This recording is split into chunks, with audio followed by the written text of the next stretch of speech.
Since ecCLOUD is cloud-based, the first thing to know is which website to go to and how to register a new account. So please go to cloud.ignitenet.com to register a new account and then log in. After logging in, you will see a cloud dashboard that looks like this.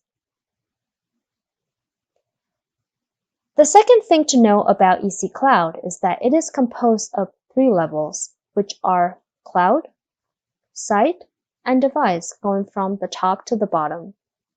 In ecCLOUD, you can own multiple clouds, where each cloud can have multiple sites added. Then under each site, you can have multiple devices registered. Site-level settings can also be configured and inherited by devices to help you quickly set up your network. Now that you understand the structure of ecCLOUD, this brings us to the third thing that we want to talk about, which is adding sites in a cloud. And it is mandatory to add at least one site before you can register devices. After logging in for the first time, since no sites have been created just yet, you can see a reminder asking you to add a site.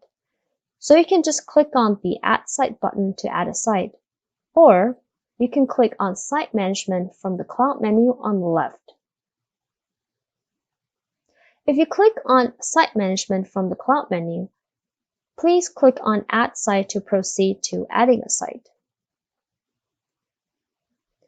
Then after a site or multiple sites have been added, you can now start to register devices so they can be managed by ecCLOUD.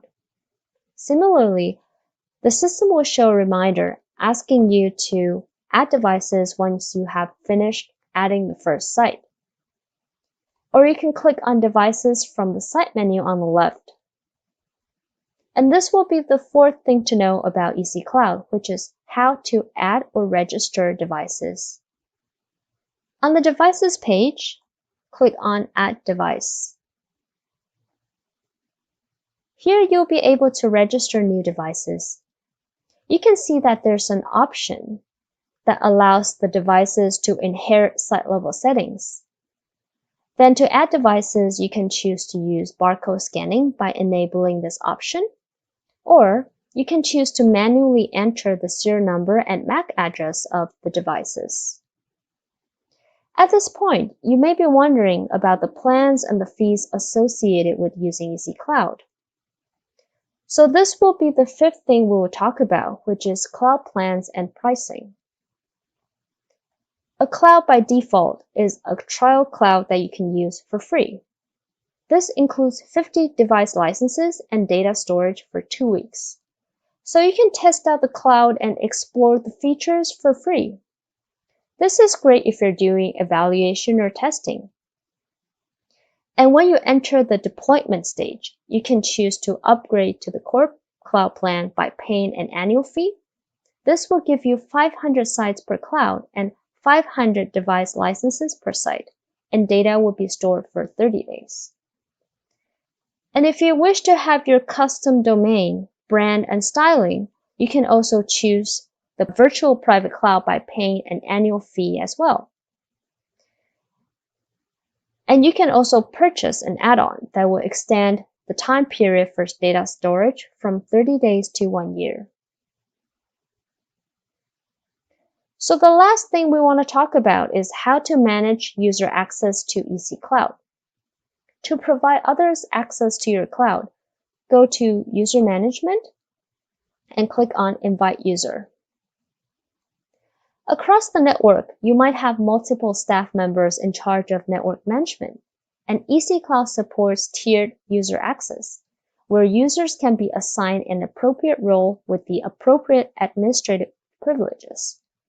For example, you can invite a user as an administrator with nearly full write permissions and access to all sites and devices within the clouds.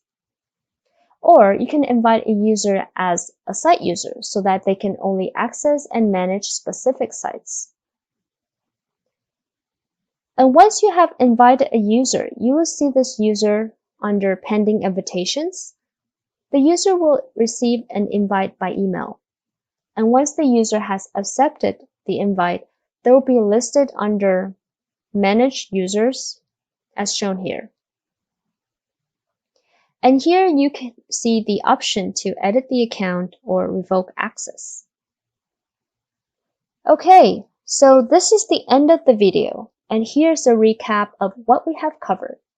We hope that by now you have a clear understanding of what ecCLOUD is, how it's structured, where to register, and how to begin adding sites, registering devices, and managing user access, which are all